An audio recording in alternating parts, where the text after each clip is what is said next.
Hi everyone, this is Nia and today I'm going to be making some spring themed doodles. I haven't been making these doodles for a while and I've had a few requests from you guys, so let's begin by sketching out the little elements. I find that the easiest place to start is at the center of the page so I can place other items around it. And here I want to paint a barrel with flowers, so I started with a loose oval and just some bushy texture on top to indicate the silhouette of the plant. On the top left here, I'm just going to draw a simple straw hat with a ribbon draping down. Here I'm drawing out a birdhouse and I want this to be decorated with some viney flowers, so I'm just going to draw it out very loosely so I can remember later on, but I'm not going to go into too much detail. Below the birdhouse, I'm adding a nest of eggs that I'm going to paint in different colors. I started by drawing out a simple bowl and I'm just going to fill it with some ovals as indication for the eggs. This area looks a bit weird, so I'm going to draw a kite and fill in the awkward space with the string of the kite. On the left, I want to include an Easter bunny. This might be a bit tricky to draw and I do have a more in-depth tutorial on how to paint bunnies, so please check out the tutorial if you want more of an in-depth breakdown of the anatomy or how to draw it. And here I just added a flower hat to link the bunny to the spring season. Lastly, for the main element, I'm going to add a large picnic basket filled with breads.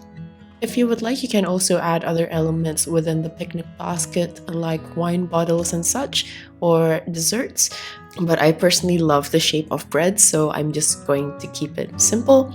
And for the rest of the awkward spaces, they're fairly small, so I'm just going to add some flowers around it. I'm not really thinking about any particular flowers when I'm filling in the space, but if you have any favorites, you can of course include it in your composition. For the left side here, since the space is even smaller, I just added one bulb.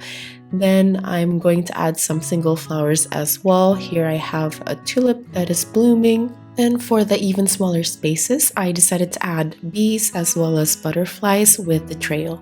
Lastly, I'm just going to indicate some of the spacing for the flowers, and next let's go over the colors that I'm going to be using. This is Yellow Ochre by Holbein, Sepia by Holbein, Buff Titanium by Daniel Smith, Aquarius Green by Szmal, Crimson Lake by Holbein, Chinese White by Holbein, Mineral Violet by Holbein, Cerulean Blue by Holbein, Hansa Yellow Medium by Daniel Smith, and Bleed Proof White by Dr. P.H. Martins. I'm also going to be outlining the doodles using colored pencils. You can use any brands that you have. I just have a hobby grade one. This is by Faber Castell, and here are the colors that I'm going to be using. They don't have specific names for the colors, but here are the numbers in case you have the same set.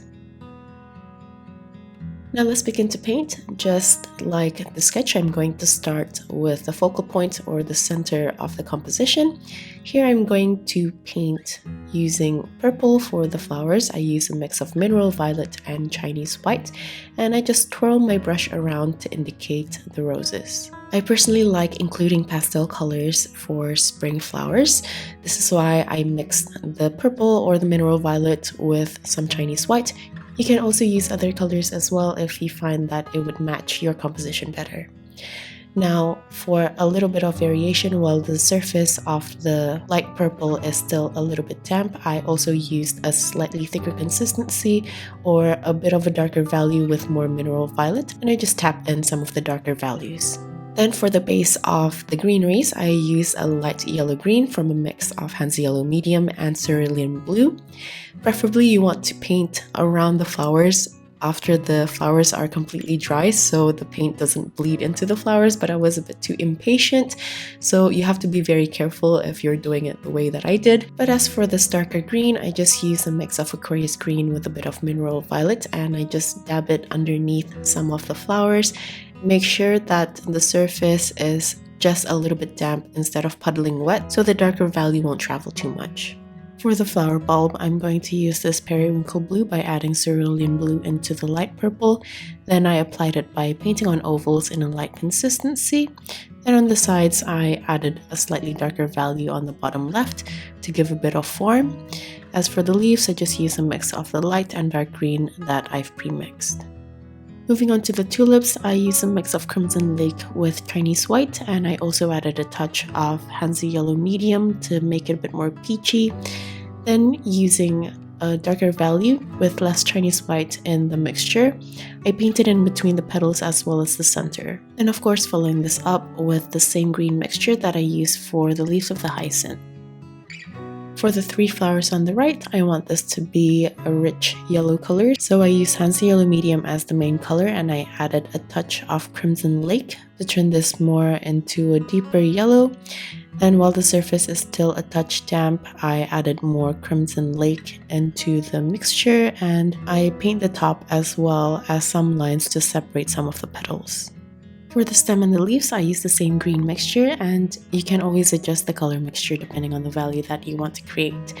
As you saw previously, I also like to connect the sepals while the yellow base was still damp, so the green slightly blends into the yellow. I personally like to use a slightly darker value for the stem, so it stands out a bit more and it separates itself from the lighter green of the leaves. While I still have this rich yellow color, I'm also going to use it to paint the hat for the bunny. Just like the previous flowers, while the surface of the yellow is still a little bit damp, I'm going to follow it up with the green mixture to paint on the sepal as well as the stem. Then here I used the same orange mix from Hansa Yellow and Crimson Lake to paint in between the flower petals to separate them. Moving on to the fur of the bunny, I use a really light consistency of the same yellow, so it's very watery. And I like to separate the body from the head, so I'm painting on the body first. While the surface of the really light yellow is still damp, I'm going to add a slightly thicker consistency and just dab on the darker value underneath the head as well as on the feet. When I'm applying the paint, you can see that I'm tapping and twirling my brush instead of using full pressure, so the application of the paint becomes a bit more textured and uneven. Notice how I like to also paint each section individually so they stay separated from each other as we wait for certain sections to slightly dry out. Here I'm adding little blushes on the cheeks as well as the nose by adding a bit more Crimson Lake into the mix, but I am using a really light consistency so the pink stays nice and subtle. The base color of the body and the legs should be completely dry by now, so here I'm adding another layer of the same mix. And I'm just adding it onto the darker areas, then softening it using a clean damp brush to give a bit more form to the fur. I'm also going to do this for the ears as well as the face, and if you want an even darker value, you can add a touch of mineral violet into the previous mixture. If you add a touch of the mineral violet into the previous orange mix, you'll create this brown color, which I use in a really light consistency for the bottom of the bulb, and then I soften the blend using a clean damp brush. And while the surface is still a touch damp, I use a slightly thicker consistency to add a round form to the bulb.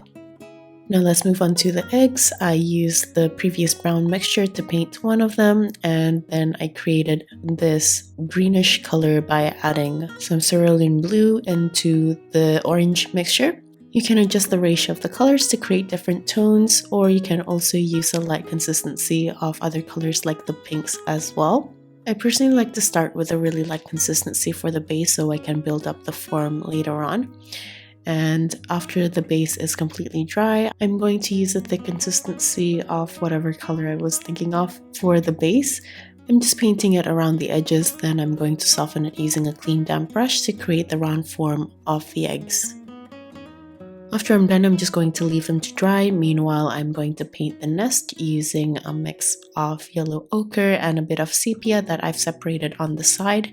I started with the yellow ochre and I used the tip of my brush to create the nest texture.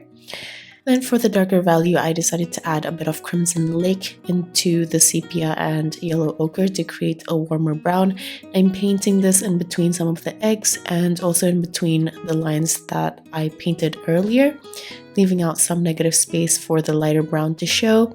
Then I follow this up using the green that I've already mixed on my palette to paint some leaves around the nest. I personally love adding specks to these eggs, so for the specks I just use sepia in a thick consistency, and I just use the tip of my brush to create different sizes and shapes for the specks. You can also do this using a smaller brush. Then to add a bit more dimension and realism for the specks, I use the lighter consistency of sepia to add even more specks. Now let's move on to the barrel at the center. I just use yellow ochre as the main color for the base, but I like to switch it around since I have a lot of darker brown on my palette. I decided to just add on the darker values as continuation to the yellow ochre underneath the flowers for a bit of shadow. And since the surface is still really wet, I'm just going to leave it to dry and move on to paint the straw hat. I started with the top of the hat using a light consistency of yellow ochre. Then for the rim, I use a slightly darker brown at the bottom and a light brown for the top. Once I've applied both the light and the thick consistency, I'm just going to blend them together to create a soft transition. Then I also lined the top of the hat using a slightly thicker consistency compared to the base to separate the rim and the top. Again, I'm going to leave it to dry before I paint the ribbon, so meanwhile I'm going to paint the kite pink using a mix of Crimson Lake, Chinese White, and a little bit of Hansa Yellow Medium. As for the small ribbons, I just use a medium consistency of Crimson Lake. For the birdhouse, I initially wanted the base color to be buff titanium, which is what I use for the base color here, but then I changed my mind, so I went over it again using a medium consistency of cerulean blue for the main house, and for the heart, I just use a medium consistency of sepia. I also added darker blue by using a mix of cerulean blue with mineral violet to add on shadows underneath the roof as well as the sides of the hole. I'm going to go over those areas again though to increase the contrast. As for the roof, I use the same method as well as colors for the bird nest underneath. Now here I'm going to add a bit more detail to the birdhouse by adding wooden textures, and for this I use the same dark blue as the shadow, which is from a mix of cerulean blue and mineral violet. I first added lines to divide the house into sections, then I added thinner lines in a thin consistency for the wooden texture, and here for the shadows around the area that's buff titanium in color, I just added buff titanium to the dark brown mix, which is from sepia and Crimson Lake, and I just lined those areas. You can decorate the house however you want. Here I decided to add viney leaves as well as blue flowers to complement the color of the birdhouse, and for the green I used a mix of Crimson Lake with Aquarius green. Moving on to the picnic basket, I use a medium consistency of yellow ochre just to paint the base, and since it's quite a large area, I'm just going to leave it to dry for now before painting the other elements. Now I'm going back to the barrel to add on some details. For the dark brown here, I use a mix of sepia and mineral violet. Then I use the same color in the same technique that I use for the birdhouse to paint on these really thin lines. I use a really dry brush load and I flatten my brush in order to get those clean thin lines. And I'm just going to leave it for now and paint on the ribbon for the straw hat. For this I just use cerulean blue in a light to medium consistency. Again, I'm just going to leave it to dry to add on the details later on. So here I'm just going to jump back to the picnic basket. In this case, I use yellow ochre to paint the lighter areas of the bread, like the cuts as well as the bottom or the sides that's showing. And I'm going to follow this up using a darker brown, which is a mix of yellow ochre and a bit of Crimson Lake. And I'm going to apply it around the lighter areas that I painted earlier. To make the bread a bit shiny, I also left out some white negative space here and there. And I also want to paint this while the lighter browns that I painted earlier is mostly dry. Just like the other elements, you can always adjust the tone of the brown. As an example, for the baguettes here, I added more yellow ochre in the previous mixture to make it more of a light golden brown. I want to darken the sides of the baguette to separate them, and for this I just added Crimson Lake into the previous mix, and I also added a bit of mineral violet as well. Now let's add the form to the basket. For this I used a mix of yellow ochre with a bit of sepia as well as the browns that I used for the bread. And with this mixture, I'm also going to use a thicker consistency in order to paint the pattern of the woven basket. For the top, I just created curved diagonal lines going in one direction, and for the rest of the basket, I just added some curved lines following the curvature of the basket and some vertical columns in between. As for the handle, again, I'm just going to add lines following the cross contour. While I still have the same brown, I'm also going to use this to paint the kite, and I'm also going to go over the whole of the birdhouse again to make the brown a bit deeper and richer. Next, I'm going to paint on the smaller details like the bees and the butterflies. For the yellow of the bee, I used a mix of Hansa yellow medium with a bit of crimson lake, and as for the wings, I used a mix of cerulean blue with Chinese white. As for the wings of the butterflies, I'm just going to remake some of the colors that I used for the flowers. Now let's add the dark details. For this, I'm using a mix of sepia and mineral violet to create a really dark brown. And here I'm using a really thick consistency to paint the stripes on the bees, the antenna, as well as the sting. I'm also going to use the same color to paint on the details on the butterflies. Now I'm going to add the details for the straw hat. I'm using the same color as I used for the picnic basket, and this time I'm just adding lines following the curvature of the circle of the hat, and I'm also going to do the same thing for the top of the hat. With this, I'm using a really dry brush load in order to get those truly thin lines.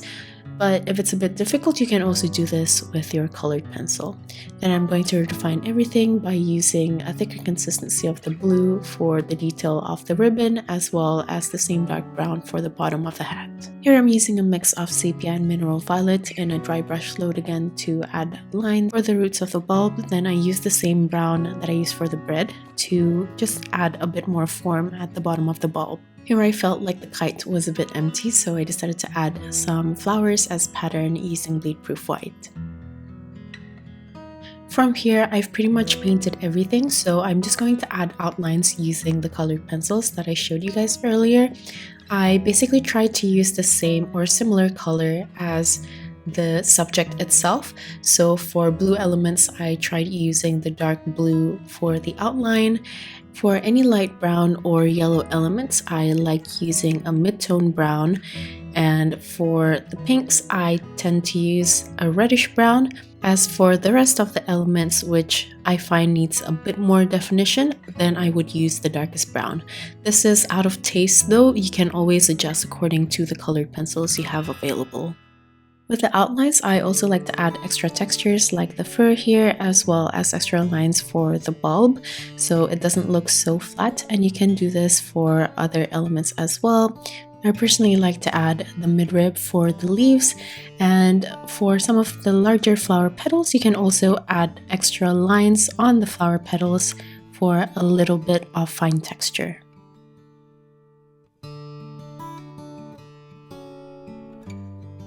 So from here, I'm just going to keep adding on the outlines as well as the extra detail and texture for the rest of the elements in my composition.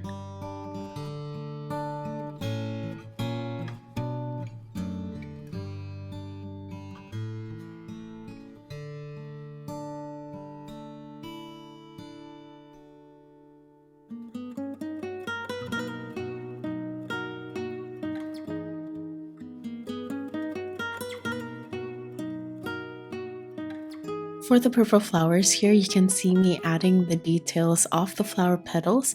Since the flowers were quite small, I wasn't able to add on the details using my paint, so I'm just drawing it on with my dark purple pencil. For the barrel, I decided to add wooden textures using first the mid-tone brown, then I'm going to go over certain areas again by adding more curved lines for a different type of texture using this dark brown.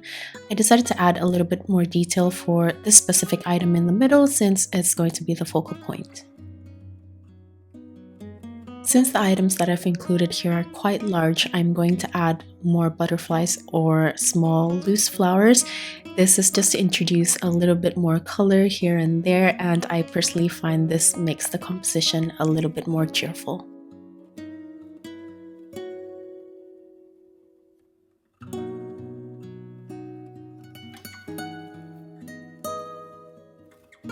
Lastly, I'm going to add a dot for the center of the flower using a mix of sepia and mineral violet, and I'm going to finish off the flowers by adding some leaves, and I'm also going to add these leaves individually in smaller areas.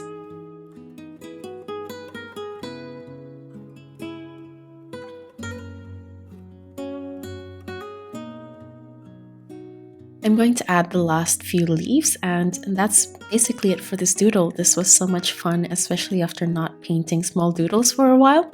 By the way, I'll have the outline available in my coffee shop just like usual, but since my new sketchbook is fairly small, this is 12 by 12 centimeters compared to my usual 15 by 15 centimeters, you can always adjust and enlarge the size before printing it out. Anyway, if you guys enjoyed this video, please consider subscribing for more tutorials every Friday. Like usual, the list of tools as well as my social media links will be in my description box. Thank you so much for watching right to the very end of this video, and I'll see you again at the next one. Bye!